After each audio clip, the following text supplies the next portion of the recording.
Hi all, welcome back to my channel. ಇನ್ನೂ ಯಾರೆಲ್ಲ ನನ್ನ ಚಾನಲ್ನ ಸಬ್ಸ್ಕ್ರೈಬ್ ಮಾಡಿಲ್ವೋ ಪ್ಲೀಸ್ ಸಬ್ಸ್ಕ್ರೈಬ್ ಮಾಡಿ, ಲೈಕ್ ಮಾಡಿ ಆ್ಯಂಡ್ ಶೇರ್ ಮಾಡಿ. ಇವತ್ತಿನ ರೆಸಿಪಿ ಬಗ್ಗೆ ಹೇಳೋದಾದರೆ ತುಂಬಾ ಸಾಫ್ಟಾಗಿ ಯಾವ ರೀತಿಯಾಗಿ ನಾವು ಚಪಾತಿನ ಮಾಡ್ಕೊಬಹುದು, ಹಾಗೆಯೇ ನಾನು ಫಾಲೋ ಮಾಡುವಂತಹ ಕೆಲವೊಂದಿಷ್ಟು ಟಿಪ್ಸ್ ಮತ್ತು ಟ್ರಿಕ್ಸ್ನ ನಿಮ್ಮೊಟ್ಟಿಗೆ ಶೇರ್ ಮಾಡ್ಕೊತಿದ್ದೀನಿ. ಹಾಗಿದ್ರೆ ಬನ್ನಿ ರೆಸಿಪಿನ ಸ್ಟಾರ್ಟ್ ಮಾಡ್ಕೊಳ್ಳೋಣ. ನಾನಿಲ್ಲಿ ಮೊದಲಿಗೆ ಒಂದೆರಡು ಬೌಲ್ ಆಗುವಷ್ಟು ಗೋಧಿ ಹಿಟ್ಟನ್ನ ತಗೊಂಡಿದ್ದೀನಿ. ಇದನ್ನು ನೀವು ನೀಟಾಗಿ ಜರಡಿ ಆಡಿಸ್ಕೊಬೇಕಾಗತ್ತೆ.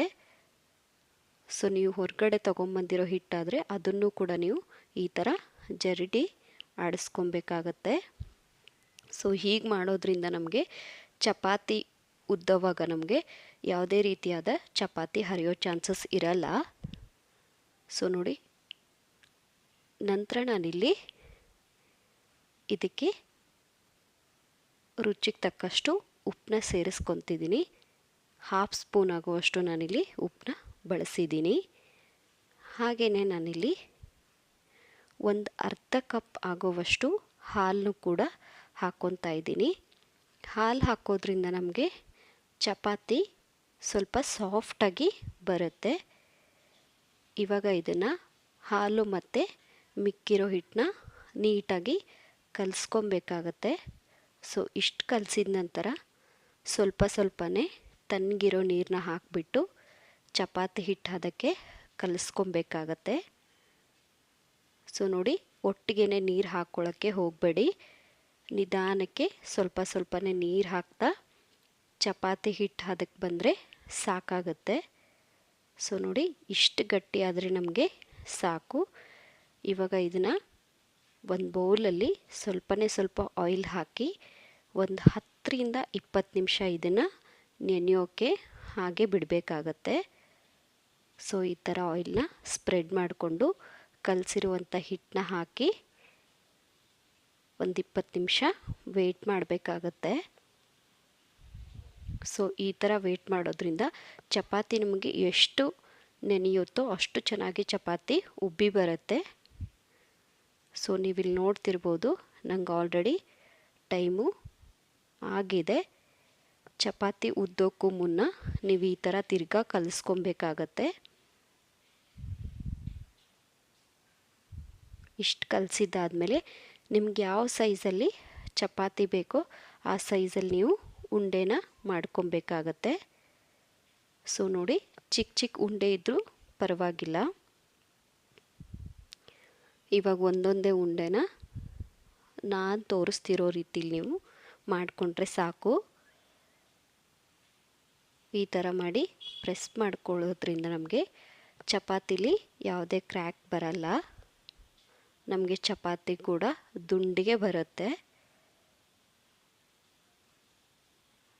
ನೋಡಿ, ನಾನು ಎಲ್ಲ ಉಳ್ಳೆ ಮಾಡಿದ ಮೇಲೆ ಇವಾಗ ಗೋಧಿ ಹಿಟ್ಟನ್ನ ತಗೊಂಡು ಸ್ವಲ್ಪ ಮೇಲೆ ಹಾಕ್ಕೊತಾ ಇದ್ದೀನಿ.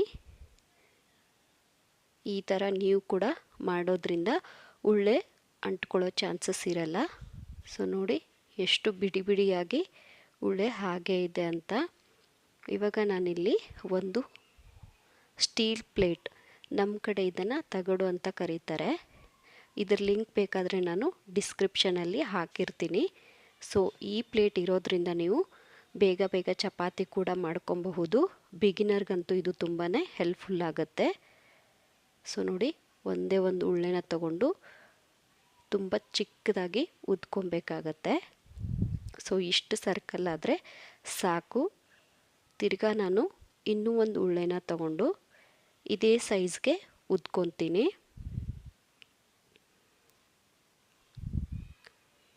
ನಂತರ ಇದಕ್ಕೆ ನಾನಿಲ್ಲಿ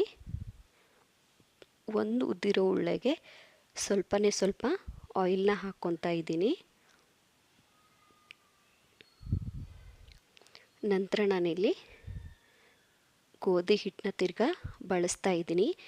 ಈ ಥರ ನಾವು ಆಯಿಲ್ ಮತ್ತು ಹಿಟ್ಟನ್ನ ಹಾಕೋದ್ರಿಂದ ನಮಗೆ ಚಪಾತಿ ಉಬ್ಬಿ ಬರುತ್ತೆ. ಮತ್ತು ನಾವು ಒಂದು ಚಪಾತಿ ಉದ್ದೋದ್ರಿಂದ ಇದರಲ್ಲಿ ನಾವು 2 ಚಪಾತಿ ಮಾಡ್ದಂಗೆ ಆಗುತ್ತೆ. ಸೊ ನೋಡಿ, ನಾನು ತಿರ್ಗಾ ಈ ಥರ ಪ್ಲೇಟ್ಗೆ ಆಯಿಲ್ನ ಹಾಕಿ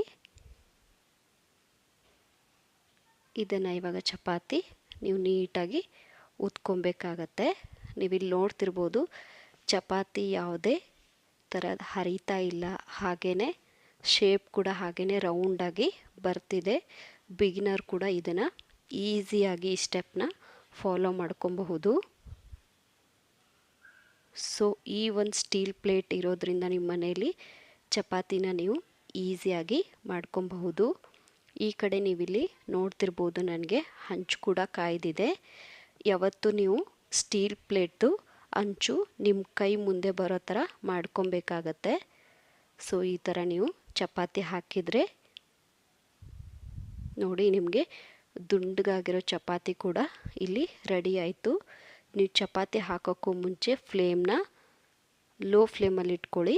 ಹಾಕಿದ ಮೇಲೆ ಹೈ ಫ್ಲೇಮಲ್ಲಿ ಇಟ್ಕೊಬಹುದು.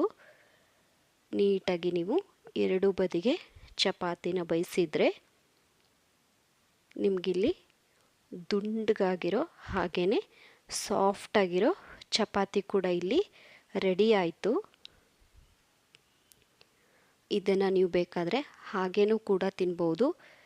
ಇನ್ನೂ ಸಾಫ್ಟಾಗಿ ಬೇಕಂದರೆ ಈ ಥರ ನೀವು ಚಪಾತಿನ ಬಿಡಿಸ್ಬಿಟ್ಟು ತಿನ್ಕೊಬಹುದು. ಸೊ ನೋಡಿದ್ರಲ್ಲ ಫ್ರೆಂಡ್ಸ್, ಎಷ್ಟು ಈಸಿಯಾಗಿ ನಾವು ಸಾಫ್ಟಾಗಿ ಚಪಾತಿನ ಮಾಡ್ಕೊಬಹುದು ಅಂತ. ಹಾಗಿದ್ರೆ ಯಾಕೆ ವೆಯ್ಟ್ ಮಾಡ್ತಿದ್ದೀರಾ?